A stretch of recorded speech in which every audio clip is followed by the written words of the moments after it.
Welcome to the debate. Have you ever been on a packed train during rush hour? Oh, definitely. It's not a great experience. Right? Bodies are just pressed together, shoulders digging into chests, a stranger's elbow is, resting right against your side. There's absolute, inescapable physical proximity. Yeah, but psychologically, everyone is miles apart. Exactly. You just shut down your sense of touch, you pretend the contact isn't even happening. It is like the ultimate paradox of modern public space, isn't it? You are physically touching dozens of people, but there is zero genuine sociability. It's a completely neutralized touch, basically a psychological survival mechanism to navigate that crowded anonymity. Right, we just shut down. Well, today we're looking at what happened when that physical boundary, the absolute regulation of who you can and cannot touch, and how you pretend contact isn't happening, becomes the organizing principle of an entire society. And we're diving into two incredibly powerful texts to do this. We really are. We're asking a pretty controversial question about how we analyze oppression. On one side, we have Bama's groundbreaking autobiography, Karukku. Which is an absolute cornerstone of Dalit literature. For those unfamiliar, the title translates to the serrated, double-edged palmyra leaf found in Tamil Nadu. A really potent metaphor. Yeah, Bama uses it brilliantly. The leaf is an embryo of newness, right? But its edges are like a cutting weapon that makes you bleed if you handle it wrong. Through this imagery, she details her lived, visceral experience of exploitation, marginalization, and segregation as a Dalit Christian woman. And we are examining her lived reality through a very specific and somewhat controversial philosophical framework. Aniket Jawar's critical book, Practicing Caste. Jawar asks us to understand caste fundamentally through the physical and social mechanics of touching and not touching. Which brings us to the central tension of our debate today. The question is, does Jawar's phenomenological reduction of caste to the mechanics of touch provide the ultimate key to understanding Bama's marginalized experience? Or does treating caste as this philosophical abstraction of bodily boundaries risk obscuring the deeply institutional, economic, and intersectional realities that Bama exposes, things like class, gender, and religion? It is a brilliant tension. And I'll be taking the position that Jawar's materialist framework of touch is actually the most precise analytical tool we have for decoding Karukku. By breaking down caste to its atomic level, who touches whom and how, we can decode the deep-seated segregation and bodily exploitation in Bama's life. I mean, it does this in a way traditional sociology just can't. And I will be contending that while Jawar's focus on touch is profound, his methodological demand to basically suspend traditional sociological and historical paradigms, it does a massive disservice to Karukku. Bama's narrative is inextricably linked to explicit historical and institutional forces. Right, the systemic machineries. Exactly. Analyzing the text purely through the phenomenology of touch abstracts the concrete machineries of class and gender oppression that are, central to Bama's manifesto. Well, let's start by unpacking Jashwari's framework because it requires a bit of translation. Jashwari essentially divides touch into literal physical contact and figural or social contact. And he categorizes that touch as either good or bad, right? Right. He argues that caste is, at its core, generated by the simple divide between touching and not touching. If we use this lens on Bama's autobiography, the spatial segregation of her village suddenly makes perfect, brutal sense. Oh, absolutely. The physical geography is basically a map of the caste hierarchy. Exactly. Think about how Bama describes her childhood home. The pariah settlement where her community lives is strictly divided from the Niker streets, the upper caste area. The post office, the church, the schools, they are all walled off. And Jawavre introduces this brilliant counterintuitive concept to explain it. He calls it the power to be contaminated. That is such a wild concept. It really is. Usually when we think of power, we associate it with invulnerability, a shield. But Jawavre is saying that the upper caste hold power precisely through their fragility. Their power is stored in their hyper-vulnerability to being polluted by the bad figural touch of the Dalit. It strips away all the religious excuses. Yes, it isolates the mechanics of touch and gives us a master key to unlock the daily visceral humiliations Bama's community faces. It shows the brutal bodily reality at the atomic level of the system. I get the elegance of that theory. I really do. But JFR asks us to perform an intellectual experiment to get there. He uses a specific term for it, doesn't he? Yeah, oubliering. Right, oubliering. It's a portmanteau of forgetting and erring. He is essentially saying, let's temporarily erase what we know about traditional Indian sociology and look at caste only through the physical act of sociability and touch. Which is a fascinating exercise. It is, but I argue that applying this oubliering to Karukku erases the actual machinery of Bama's world. We are talking about deliberate economic exploitation by Niker landowners. We are talking about the hypocritical hierarchy within the Catholic Church, which uses theology to enforce subjugation. When we analyze the text purely through touch, we abstract those concrete engines away. Let's test that exact point by looking at a specific scene from the book. I want to look at the mechanics of segregation, specifically through that power to be contaminated we just talked about. Okay, which scene? The one with Bama's grandmother working for the Niker family. It's devastating. Her grandmother does the most exhausting, filthy chores, sweeping cow sheds, cleaning muck. And when it's time for her to be fed, she places her vessel down by the drain. Yeah, the Niker woman comes out and pours leftover food from a distance. Right, to ensure their vessels absolutely do not touch. And when they drink water, it is poured from 4 feet high into their cupped hands. To me, this is the pure reality of Jawar's bad figural touch. The Niker woman's entire social superiority is maintained by her performance of fragility. I come at it from a different way. The imagery is undeniable, sure.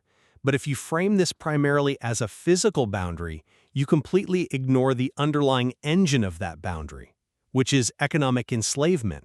How so? Well, Bama explicitly notes that without the Nikers, the Dalits in her village cannot survive. They are bonded laborers, right? Panayal? Let's clarify that term for the listener. Panayal isn't just standard wage labor. No, not at all.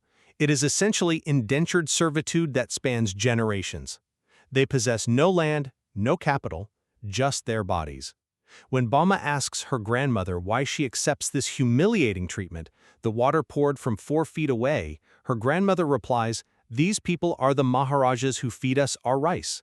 Without them, how will we survive?" So you're saying the distance is secondary.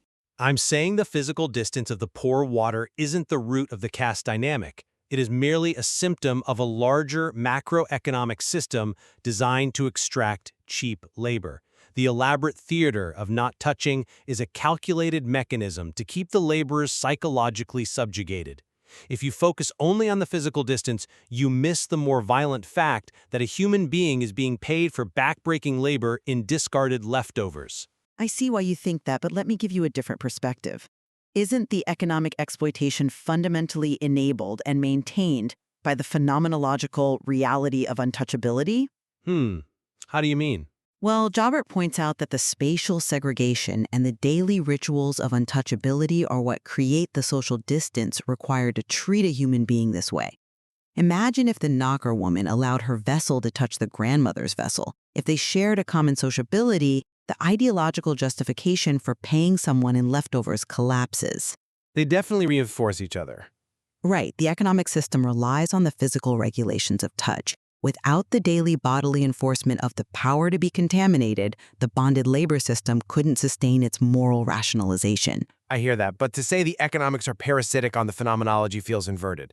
The landowners possess the land. You cannot oublier or just suspend the brutal reality of land ownership. But land ownership requires labor. Let's look at the actual bodies doing this labor, because Jaware tackles this directly. He talks about the physical elements of touch, specifically inertia, density, and reality. He built a matrix that opposes altruistic touch with violent touch and caste hierarchy. Okay, and how does that apply to the labor in Karukku? Bama's physical reality is entirely defined by this bodily density. Look at how she describes the children working in the matchbox factories. Oh, that's one of the most harrowing parts of the book. It really is.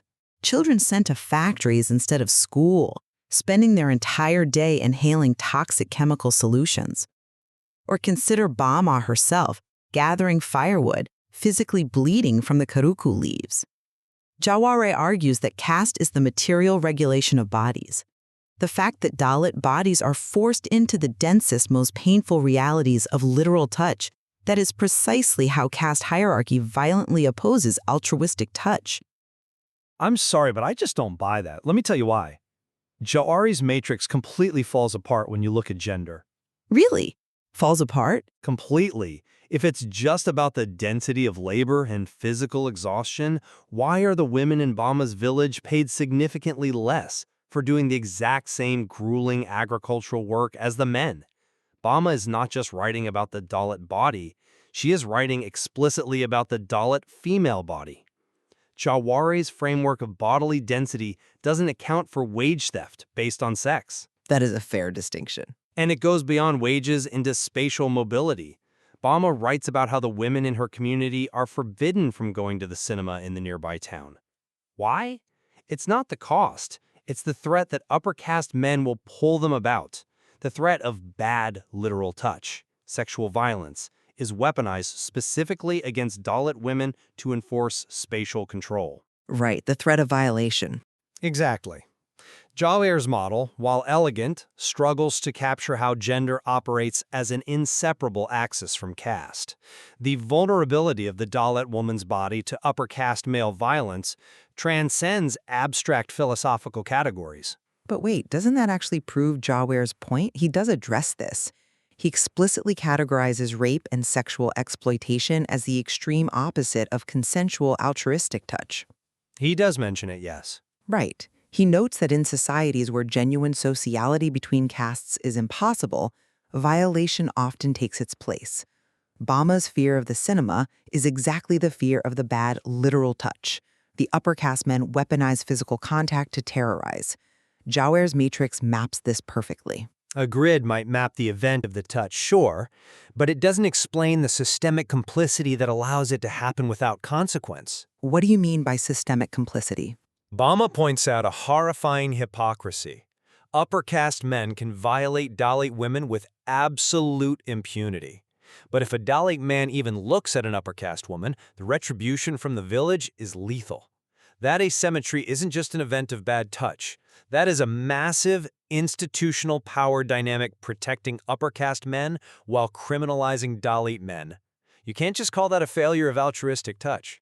It's an organized system of terror. I agree. Which actually brings us to the value of oubliering, that intellectual experiment of suspending traditional historical context. I want to champion this concept, especially when we look at Bama's experience with religion. Let's look at the convent.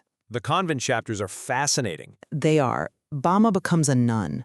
She enters the Catholic convent expecting a community built on Christian altruism and equality. Instead, she discovers that Tamil Dalits are treated as a completely separate, inferior category. They are segregated even in the eyes of God. Precisely. The Dalit nuns are assigned the most menial jobs, swabbing floors, washing classrooms, cleaning lavatories. The upper caste nuns speak of them as if they aren't even human. Now, if we use Jawahre's lens, we look at this as segmented sociabilities. Segmented sociabilities, right. The upper caste nuns utterly refuse genuine sociability. They maintain their pure realm, keeping the Dalit nuns of the state of untouchability. It's the exact same dynamics of the village, the Niker woman and the grandmother, replicated perfectly inside the convent. By stripping away all the complex theological excuses the church offers, Jawahre's focus on the mechanics of who cleans the lavatory exposes the raw hypocrisy. That's a compelling argument, but have you considered what we lose when we erase that theology? I mean, we lose the excuses, don't we? We lose the core of her spiritual critique. Ignoring the specific institutional context neuters Bama's message. She doesn't just experience bad sociability in the convent, she experiences a profound spiritual betrayal. Her entire arc is tied to her rigorous rereading of Christian scriptures. She reads the New Testament, specifically Hebrews, and finds a revolutionary message of equality. But doesn't focusing on the material reality, the actual physical labor of cleaning, highlight how empty the church's spiritual claims are? Yes, but Bama's critique goes so much deeper than who holds the mop. She's critiquing how the church actively uses God to control the dispossessed. They tell the congregation their suffering is God's will, turning them into compliant slaves, while the clergy themselves live in absolute comfort. They accumulated massive wealth, yeah. Huge estate, boarding schools, and they use the free labor of the Dalit poor to maintain them. If you use obliterating to forget how the church operates as an economic institution, you reduce Bama's radical theological manifesto to a mere observation about social boundaries. Her decision to leave the convent isn't just a rejection of bad sociability, it is a rejection of a corrupt theological institution. I hear your defense of the institutional critique, I really do, and the theological depth Bama brings is undeniable. Yet, as we look to summarize our discussion today, I keep returning to the explanatory power of Jawara's framework. It is undeniably powerful. It is. Practicing caste provides the foundational, atomic vocabulary required to truly comprehend what Bama is writing about. She writes about the physical exhaustion of child labor, the physical humiliation of receiving food without contact, the physical sting of the Karukku leaf. Jawara's deep dive into the materiality of touch gives us the philosophical grammar to understand exactly how caste operates at the level of human skin. Institutions are powerful, but they are macrostructures built on top of this fundamental micro-reality of touching and not touching. And my concluding thought remains that, while touch is a powerful reality, Bama's Karukku proves that caste cannot be cleanly separated into a philosophical vacuum. You just can't separate the skin from the world it inhabits. The deeply entrenched institutions of class economics, the horrors of gendered violence, the betrayals of religious hypocrisy, these are the actual engines driving the caste system. You see them as inseparable. Absolutely. To perform an intellectual experiment where we forget those institutions is to forget the very weapons wielded against her. Bama's story demands that we see the whole machinery, not just the physical space between the gears. Yet, I think we can both acknowledge a profound area of convergence between these two incredible texts. Both Karukku and Practicing Caste, in their own distinct ways, are monumental efforts to dismantle dehumanizing structures. Jawa Katwe seeks to imagine entirely new forms of human sociability beyond the rigid parameters of caste. And Bama calls for a new society of justice, equality, and love. She demands that Dalits reject the institutional lie of their degradation and reclaim the likeness of God that has been repressed by their oppressors. Exactly. Both authors are demanding a radical reimagining of how human beings relate to one another. Pairing a visceral autobiography like Karukku with an abstract framework like Practicing Caste just yields endless layers of understanding. It leaves us to decide which analytical lens brings us closer to the truth of the material. It definitely forces us to read actively, constantly negotiating between the elegant theory and the bleeding reality. Which brings us right back to where we started. The next time you find yourself on a crowded train, pressed against strangers, neutralizing your sense of touch just to survive the proximity, ask yourself what invisible lines are being drawn, what histories, what economics, and what hierarchies are silently governing who we touch, who we avoid, and who we consider human. Thank you for joining us on The Debate.